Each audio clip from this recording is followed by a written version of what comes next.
Mga kapatid, may nakita raw barko ng China malapit sa Manila Bay. Base yan sa isang post ng maritime expert at dating US Defense Attaché na si Ray Powell.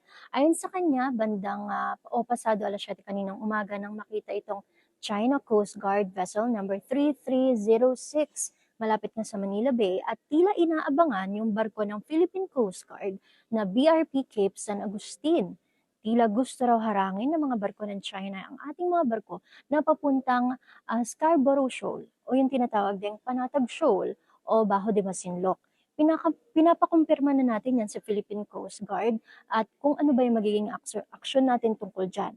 May live report mamaya sa Gio Robles, abangan nyo. Samantala, sinusulong ni Senator Tito Soto na ibalik yung random drug testing sa Senado.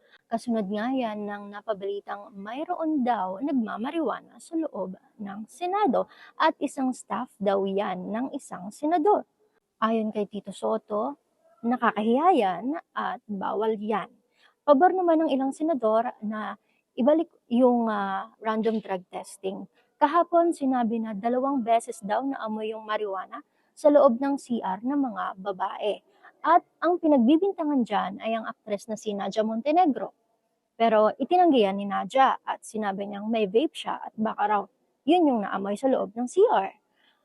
Si Nadia Montenegro ay staff ni Senator Robin Padilla at pinaiimbestigahan na daw yan ni Senator Robin.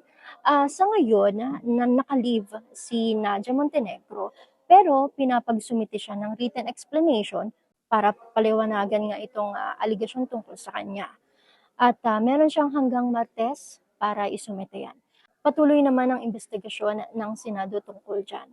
Ayan na mga kapatid, ang dapat yung abangan mamaya sa una sa lahat 5:30 p.m. at Frontline Pilipinas 6 p.m. Ako po si Meg Luna Manning para sa Newsroom Now.